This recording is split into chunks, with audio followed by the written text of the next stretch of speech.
Hey, we're back. Yeah.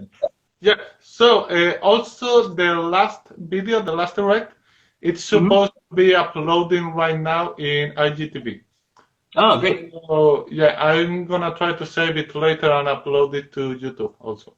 Oh, perfect. That sounds So great. we have it there. Okay, perfect. So you were talking about the Oh, I was talking about Carl. Yeah, Carl yeah, Heinz Zita. that he Yeah, was so relying on anecdotes, but you could not do it because it was very time ago. Could be. yeah, exactly. Because that's really valuable for talking about people that are still alive or people from a recent generation. You know to learn more about who they were. It's the stories that they share backstage. Like that's how you get a beautiful example of who they are. A beautiful view of who they are.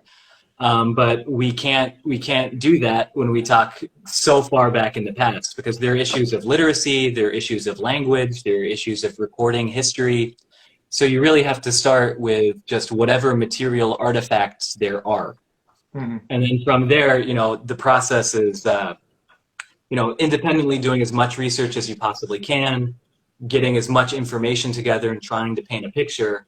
And then for every one of these chapters, I ended up contacting somebody who is an academic that specializes in that field, that area, that portion of history, and then rework it with them to just make sure that everything is accurate and truthful.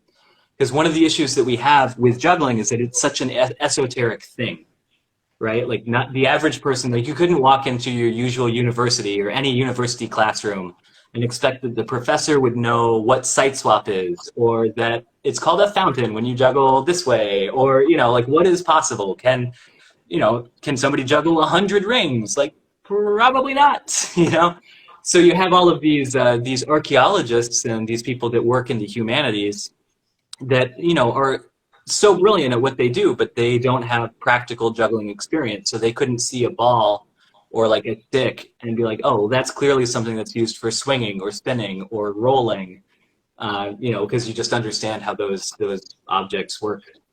So that's where, in my personal work, where some of that reverse engineering comes into play. Like you see a picture of a prop and you wonder, like, was there a gimmick?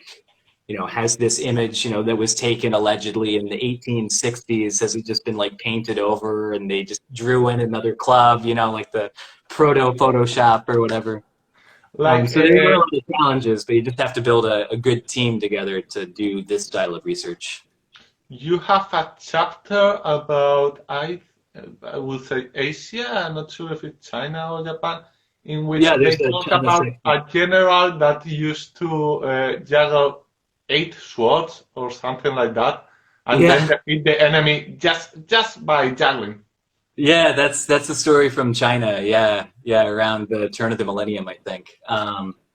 Yeah, it's super interesting, and you see a lot of similar stories, like in Ireland and across parts of Europe. There's this huge, I guess, through line that you see that's similar to that, where this skill could potentially be so intimidating that other people just wouldn't even want to try to fight because they see how skillful you are. And there's this Irish story of this warrior named Cu Chulainn, who he is sort of a traditional old hero's journey story, right? The people are in trouble. This young man gets selected by the gods, has to go on some quest, and then come back and save everybody. But for Cuckoo Clan, a major portion of his training to become the ultimate warrior was learning how to juggle 9 apples. And they were like these golden apples that grew on this tree. And like obviously there probably wasn't a tree with golden apples. There probably wasn't this a god that selected this man. So whatever. Like it's okay. But like it's interesting seeing that is a story from I think probably the 10th or the 11th century. Like it's an old, old, old story that shows an awareness of one, toss juggling, throwing things up in the air. Two, recognizing that it is a skill, something that you can be good at, or bad at. It takes some practice or God in this case, but also this idea that 9 would be an impressive number. That's something that's really fascinating to me. Because if everybody was just juggling 3 balls, like why not just say 4, 5, 6, 7? How is it that we jump to 9, which by a juggler standard today, like that's a very impressive thing to do. So it's Uh, it's cool to see these traces. It could also be because of the number itself. Like I know Mhm. seven in the Christian culture is like infinitive, like seven Yeah, times seven. yeah, there's a lot of that in Christianity. There's a lot of that in Judaism, at least in like this numerological area, from what I understand. The the chapter that about Israel and Babylon, I worked on with this guy Matthew Goldstone, who's like a rabbinical scholar here in the U.S. And I think his brother-in-law was a member of the Flying Karamazov brothers. I think that's the connection there. Either way, there was juggling in his life too somehow. But we talked quite a bit about. So there are these juggling rabbis like Shimeon ben Gamliel and these other rabbis that are in the Talmud, which is one of the most important documents within the Jewish faith. That it talks about rabbis who juggled torches, that juggled 8 torches, and it was always 8 torches. And did they collide in the air or did they not hit on the ground? How do they describe this amazing quality? But he was pretty convinced that the number 8 in that case wasn't like a religious artifact or something. I don't remember exactly why he said that. I can go back through the notes. Like it was a long time ago. But yeah, no, there certainly is a lot of weird symbolism that you see in these old stories about performing tradition. I'm actually working on a project with a friend about Mongolian contortion right now, traditional Mongolian contortion, and there are a lot of really amazing things about like in this region the traditional performer wears this amount, like this shade of blue in this part of their costume, and that symbolizes this, and these poses all have some sort of like a religious or cultural meaning that's completely stripped away, when you see a contortionist at a show today. The Mhm. contortionist probably doesn't even know about it. Like that's what state that trad contortion is in. That turns into a conversation about the Soviet Union, so we don't have to get into that. So it's a good time to say if anyone want to learn about this lovely book, Yeah, uh, we have it in English. Ironically, we have it in yeah. English in Spain in our shop. And then it's in We Spanish have in it America. in Spanish in USA. You Yeah, have both. So yeah, but there's yeah, it's available as an ebook on Amazon right now for it's really cheap. It's the equivalent of like $8 US. And I'm starting to talk to physical shops in South America and in Europe about stocking the Spanish book. And I really hope that 441 441 is going to be, I want you guys to have it first. You've been carrying it in English for so long. You got to have the Spanish too. also, they could buy it at your web, like modernvaudevillepress.com. They Yeah. could buy there the Spanish version too. Yeah. It's all on there. If it's not there right now, it will be very soon. So Modern Vaudeville Press. It's a lot. It's hard for an American, an English speaker to spell it to begin with. But if you just go to jugglingbook.com, you can get pointed in the right direction from there. Okay. Yeah. So the publishing house start, if I'm right, because you tried to publish your book with another house, but you weren't convinced with any of them. Yeah. So I started working on this, and I had some friends that had juggling books, or not juggling, circus books published by like major publishers in the past, Mhm. sort of more like children's oriented, but they worked in nonfiction and they were agreeable with circus. And I spoke with them, and they thought it was far too academic, and they just wanted, none of the citations, none of the anything. They just wanted a story. And I said, absolutely not. I'm going to talk to somebody else. And so I started talking with university presses. So this culture exists in academics all around the world, but a lot of universities, they have a publishing house there, and they publish academic works that they really vouch for. So like if you are published through a university press, like Mhm. that means like, oh my God, like things are good. And from an academic career perspective, that is a huge help. That's like getting Cirque du Soleil, on your resume. Um, and so like I talked to a couple of people, and eventually there was one university press that really liked the project because they worked with I don't remember what it was, but they did some, it was like basket weaving history or something, like just like really esoteric, strange, distant histories that only an obsessive person could really understand and unpick. And so I started speaking with them, and then when we started talking about figures, you know, numbers, like what kind of royalty, what kind of return on this investment of time that I had put in, and it looked really bad. And the book was going to end up costing something like $70 to $100 American to buy. And nobody, no juggler is going to spend $100, you know, dollars on a book like that. You know, like that's crazy, especially a history book. Um, so that's when I started sort of preparing because okay, so for this university press, they wanted me to help with their marketing plan, and they wanted to help me find people, or they wanted me to help them find people to do a peer review. So basically, I would be doing as much as I would be doing on my own, but making less. And yeah, so like when I realized it's like, okay, well, this is how you structure a peer review. These are all the steps that you do. I'll see if I can just publish this one book, and then I've written my book, and I'm done. And that's it. I've given my little gift to the juggling world. And within a month of the book actually coming out, I got several emails from I guess we would call them circademic writers, you know, researchers in the circus industry that had finished manuscripts that they wanted to eventually have published somehow, that they had been rejected from everywhere. And like you open these books and they're incredible, like they're beautiful.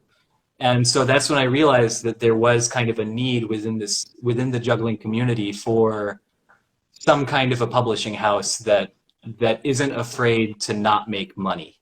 Like that sounds really strange to say because you know this is a business, this is all of these other things.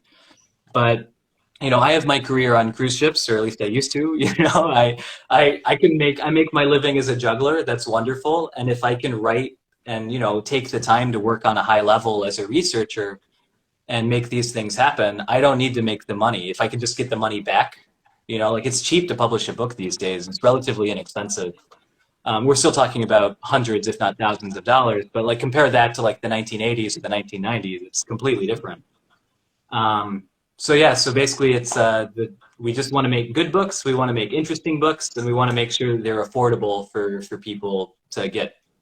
You know, so long as it's not a losing business model, then we're happy. So you start with your history book, then you launch a mine book. Yeah, so I have a couple of them here. This is everything.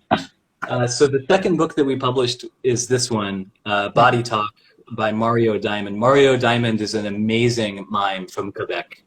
He's one of the most beautiful performers I've ever seen in my life. Like, I mean, I did some shows with him. I'd known him for years. Then he told me that he had a manuscript. So this is basically the like 2-3 week long workshop that you would take with Mario in person. Mm-hmm. But it's all you know, described with pictures, and it's a really solid book. I like it. Selling a mime book is a hard sell, but this is a really good one. Yeah. Then later we came out with this. So this is a juggling manual from like 1917, somewhere around there. That we annotated and added all of the contextual stuff. I think we added about 40 pages of footnotes into it. That one, that book, well, we have in 441 Malabares, we have these two books because they were all you had published the last AGC. Yeah, the last AGC, there was just those three, yeah. And also I bring the juggling book. Here, I can't show it now because I'm packing, as you know, I'm packing everything. Yeah. But I can show, let's see if I have it here. Okay, a lot of bad noises, but I did gimmick a little bit the bottles to do the plate and bottle tricks. Oh yeah, I mean even the original people they gimmicked though. They took a hammer and they chipped it or took some sandpaper. Yeah. Yep. So I did it roughly here, but yeah, because I bring it here to learn some gentleman juggling tricks, and I was planning some things and that kind of stuff. Super cool. How are your hands? I like a lot this book. Yeah. The bottle and the bottle and plate stuff. It's that grip when you hold it. You have to hold the plate like this almost. I found like I just die. Like my hand gets so tired so fast. It's terrible. You did, I don't know if you're still doing it, well, before COVID. Yeah, yeah. But you used to do a lot of juggling, bottle juggling. Well, you used Mm, to do in the dinner and a so-so, yeah. which I remember because it was one of the first things I saw of you. Oh, sure. And as I told you, it was one of the things that make me go into juggling again. Because Oh, I thought wonderful. like, oh, I like this. I think I may be able to do some of these kind of things and I'm comfortable with it and everything. And you did a lot of gentleman tricks with plates and bottles and all that kind of stuff. Yeah, it's wonderful. I think I saw some of those in your last birthday video. Yeah, some of it. Yeah. Yeah, it's Now, awesome. keep going with the book, sorry. Yeah. You have the new ones. So this is a newer one. It's That not I the want. I new one that totally we're want talking about. this book. Yeah. So to this point, there had never been a book about ungimmicked plate spinning ever written. And Sam Veal, this amazing guy in the UK, he came up with this. It's beautiful. The illustrations are incredible. Plate spinning can be hard. It can be easy. You'll find out which with the book. And I see the description you have of the book is Mhm. if you are looking to this in Amazon, you are probably trying to find how to balance your life and your work and everything. And it's Yeah. true. I used to watch here, like, okay, maybe something, and I find like pottery juggling or Yeah. balance. And everything was about that. I was like, hey, no, no, I want actual juggling things. Yeah. Yeah, exactly. Literal juggling. Come on. Yeah, no, man, I think you're trying to ask about the. I have to run downstairs if I'm going to find the book that we're talking about, the new I will how-to. entertain them.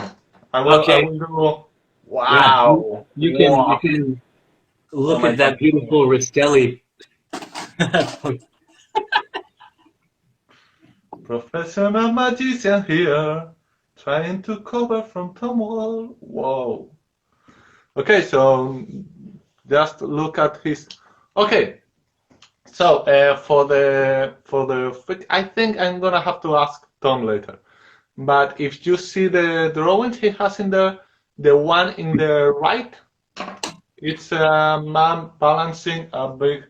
Uh, yeah, Yeah, that one. this is Oh, Chinko. So yeah, I Chinko was love that. the And famous. I saw you doing it with a pizza box. Yep. And I tried to do it with this. I bought this here just to try it, and I have Oh, never cool. tried it in this year.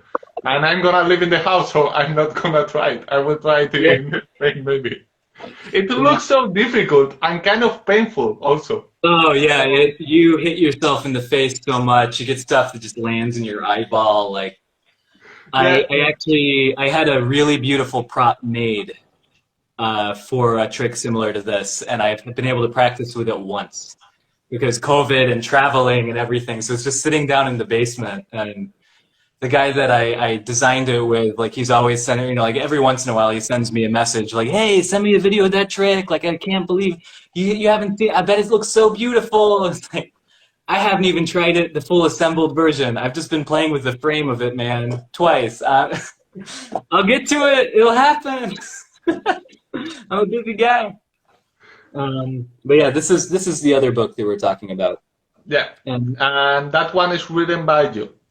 this one's written by me, and it has some guest chapters. So Jay Gilligan has a chapter in here, Fritz Groba has a chapter, and Benjamin Domas Grew, he's the other half of Dinner and a Show.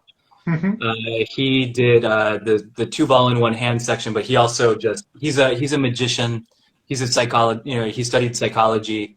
He's read magic books. They're formatted so beautifully, and they make so much sense when you go through them. They have such a beautiful tradition of documenting their stuff in writing in a way the jugglers don't. So when I was working on this, I brought Benjamin in to go through it all and make sure that it was cohesive, and you could really just start on page one and go all the way to the end of it in a straight line as a juggler and get everything you need out of the book. You know, make sure it's logically progressing. But yeah, so this book was years and years and years of work. I think, yeah, I think this is about 6 years of work. But it's all site swap. It involves site swap. It talks about technique and balance and creating acts. And it really is the book that I wish that I had read when I was, you know, thinking about taking this more seriously. It's all about site swap. It's all about the way to think about training. There's some psychology stuff in there. Wherever possible, things are backed up with modern scientific research. It was a big project, and now it's done. Thank goodness. But, you know, we're going to have to start talking. I have some people that are interested in Japan and potentially in Mexico and preparing translations. And so I would really love to see this one get out there, but it's going to be a real big job. So, so if you're interested in it, you should buy it in English because it's going to be at least 2 years before it's in Spanish. Yep. So they can buy it also in the Modern Vaudeville Press and also in Amazon. That one? Oh yeah, it's on Amazon. It's being carried by a bunch of different. There's a juggling store in Edinburgh that carries it.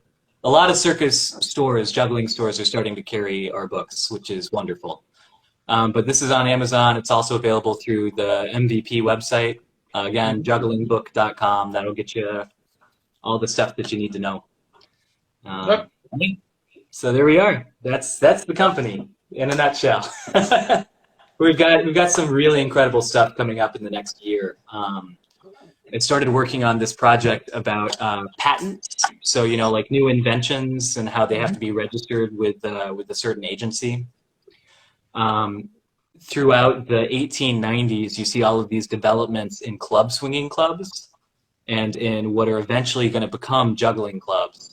And their patents, some years there are 2 or 3 new models that are patented in a year. Like that's how exploding this scene was. And you can almost look at these patents like they're rings around a tree and see how the modern juggling club grew out of this old thing. And so I brought a couple of people together and we're starting work on a research project that's all based on using those primary sources to get a better understanding of not only the venues, but also the props and the theatrical effects that were used, like the new ones that were being invented for stages in this time, sort of like the late Victorian period. So that's really cool. I'm copy editing a book about race and ethnic minority representation in the Victorian circus right now as well. That book is so cool. It is so cool. It is fascinating. I'm so lucky that it's my job to go through it and ask all the questions and whatever and communicate with the writer. Like I'm not the writer on this. I'm just helping bring it to fruition, but that should be out in February or March of next year. We also have a really interesting periodical that's going to potentially come out in the next 2 years, which is sort of like shorter format essays that aren't long enough to be a book, but they're important and valuable. That's what some of this contortion stuff I'm working on is for. Also have a piece about he was an American sideshow. Well, he worked in America primarily, but he was a German juggler who he just juggled a little bit, but he could turn his head 180 degrees. So he could juggle in front of his body, and as he's standing there, look all the way back and look at his own back. And so he's this guy that went by a bunch of names. His real name was Martin Emmerling.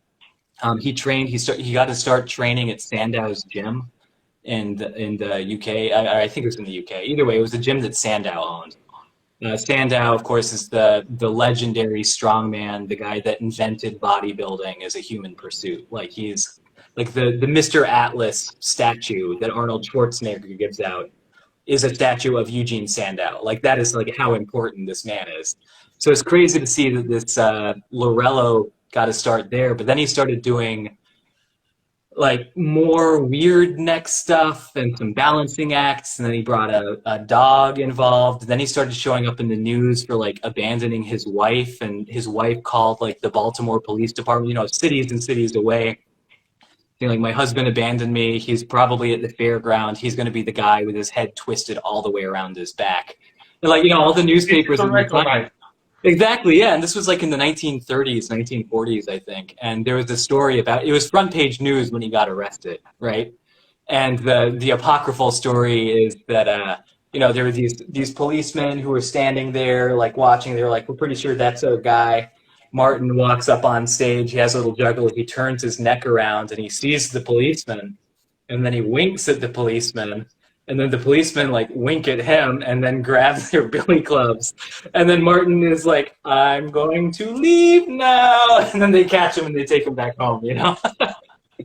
But his story is insane. I've been able to find so much stuff, and it's such a fascinating thing. And there's a really crazy twist at the end of it too that I'm not going to give away, but it changes the way that you interpret the whole thing.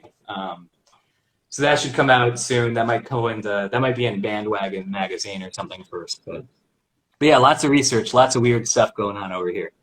So it's cool. Busy pandemic. Yeah, that's the good thing about COVID because you have advanced. You weren't planned Yeah. on launching all these books too soon. Yeah. Or you were? Yeah. So the how-to book, this was originally going to come out in 2022.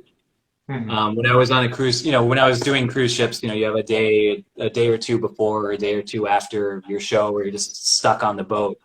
And I was working on this. That was like my little, I'm bored, my hobby project. And then when all the ships got canceled, it's like, I guess I live in this cabin now, and I guess I'm bored and I'll work on this. So let's see all the COVID pass kind of soon. Right. Yeah, we'll see. Who knows? Got a wide open calendar. If any of you guys know about a gig, if you want to write a duo show and perform in Japan, man, let me know. We're getting to that point.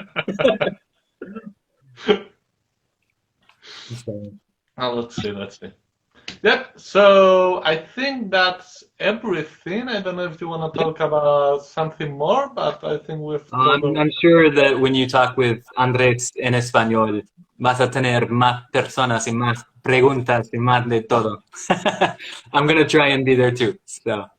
Yeah, go. Yeah, we are gonna talk with Andrés, which is the Spanish translator of the first book we have talked about, the history juggling book. Yeah, and it's gonna be around, that's one. Malabares desde la antigüedad hasta la Edad Media. Yeah, the one. Which also has a part in etymology, I think it's. Yeah, which etymology. I really love. Oh, beautiful. Yeah, that's my background from undergrad, And that explains why it's juggling, jongleur. Here in Japan is, I forget how it's. Well, you were here in Japan. How do they call jugglers here? It depends. If we're talking about Ido Daikagura, like the traditional style is just Daikagura. But in Japanese, my understanding is juggling is just called juggling. Yeah, something like that. Something like juggler. Everything is the same except Spanish, which is malabares. Why? Yeah. Well, I mean, it explains it in the book, the whole thing. So. Yeah. You have to buy the book and run to the last pages and say, "Oh, that was the secret." Yeah. Then you mail it back to Amazon. You return. Don't do that. Please don't do that. Well, Guillermo, it's such a pleasure to talk to you. Thank you so much for inviting me to hang out. What a wonderful way to spend the evening. Thank you. What a wonderful way to spend my morning. Oh, Thanks a lot. Thanks a lot for the interview. As I said, I'm gonna try to save it and upload it to YouTube. Perfect. Sounds great. Well, enjoy the rest of the day. Ohayo gozaimasu. And arigato. Yes.